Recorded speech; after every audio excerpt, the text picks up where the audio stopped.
Okay, we're here with the Toros after they advanced the Super Regional. And from left to right, we are joined by Raquel, Jaime, head coach Jim Maier, and starting pitcher Alyssa, Olague. Coach, wanted to start with you. Just your thoughts on how the day turned out. 2 games, and obviously a great moment for your team and your staff. Yes, it was a great moment. It's been 9 years since we've been in this situation, and the last time in 2013 we were able to beat Dixie at Dixie, who's now a Division I school.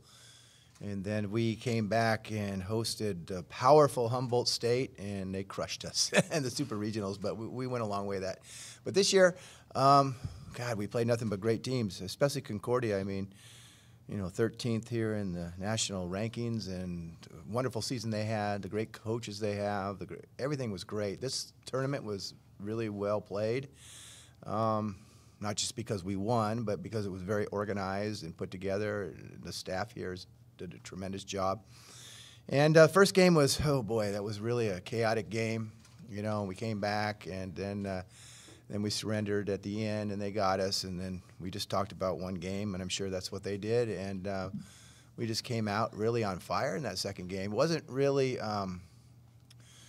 as dramatic or even close to dramatic as all the games have been. But that first one, boy, there's a lot of stories to tell in that one. But the second one seemed to go our way. But all credit to your guys' staff and what you guys have been able to accomplish and put this tournament on. And then, of course, Crystal, who's one of the best coaches around, and her organization and her team is always top-notch. And it's a tough feat to come here and play and to be successful. But we did, and so we're really happy about that. Raquel, wanted to ask you, how proud are you of you and your teammates, how you guys were able to step up after that epic first game today? It's literally a coin flip type of game, right? Mm-hmm. As a lot of these one-run games have been, in particular for the Toros. And then what do you remember about those first 2 innings even in game 2 after that epic long extra inning game, and then how different the second one was? Yeah, I think after the first game, we all just took ownership of our mistakes, and we just came together and said, like, hey, we're Toros. We don't get beat twice. We're going to come back and just give it our all because, you never know when the last game is your last game. So I think we were just stayed positive, and that we knew that we can come together and, still get that win and just come out firing. So I'm extremely proud of my girls, extremely proud. 7 hits from the first 4 batters in the lineup here in game 2. How crucial was that to get ahead early that last game? Easier said than done, I'm sure. Yeah, that's kind of been our difficulty over the season is starting strong and producing runs first. So I think that was just the game changer, is getting our leadoff batters on, just to give us energy and not feel like we're having to chase anything. So we feed off each other's energy. So once it's there, no one really can stop us. So, yeah. Alyssa, how much of a confidence boost was that for you? Obviously, a lot of pitches you threw this week in the circle, and getting those early runs. How important is that for you to just kind of get comfortable and get settled in there? Yeah, definitely having those runs gives the pitcher that type of confidence. You come in there with confidence, but just that extra cushion always gives you that extra push. That first game, like you said, it is a game of failure. You got to learn. We chose to play this sport, but we came back, and there's no one else I'd rather go to war with, so I'm super proud as well. Was there anything in particular that you were focused on trying to accomplish just to start off, just to get when you're out on the field, in particular in game 2 in that high-pressure situation? Is there 1 or 2 things you try to lock in particular to start with? Main thing is just to compete, honestly. Every pitch, every batter, you can't take pitches off, so you just got to go in there. There's great competition, so you just got to always be dialed in. And down the stretch, Alyssa, what was that feeling like when you guys knew that you were in control and it was in your grasp and it was that close and then it came to fruition?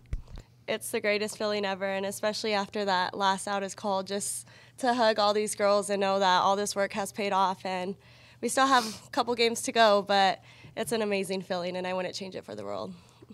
Raquel, similar question for you. Just as the last out it occurs, what do you think you're going to remember most about that part of the day?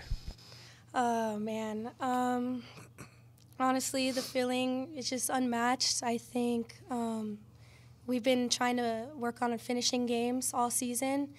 We kind of let teams come back on us in the end, so I think we really learned our lesson, and we weren't going to let anybody beat us twice today. And I think our team's getting better, and we're going to finish strong. Coach, this is a question for you. The last time you were in Super Regionals was 2013. How is this approach different?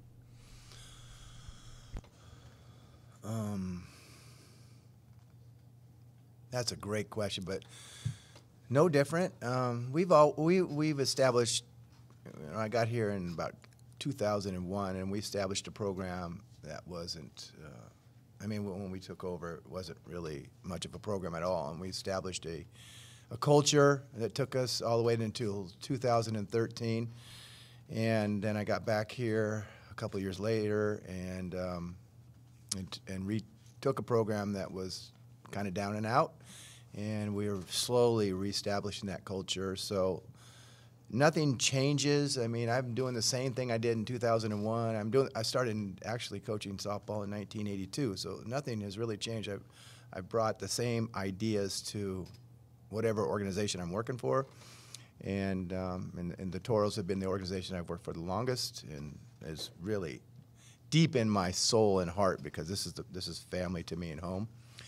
And so, it's just a culture, and no major changes or no major approach changes. We play the game in a certain way. We're really scrappy and aggressive, and we live and die by that. And so we're super pumped about where we're at, but we haven't finished anything. We haven't really accomplished what we want to accomplish.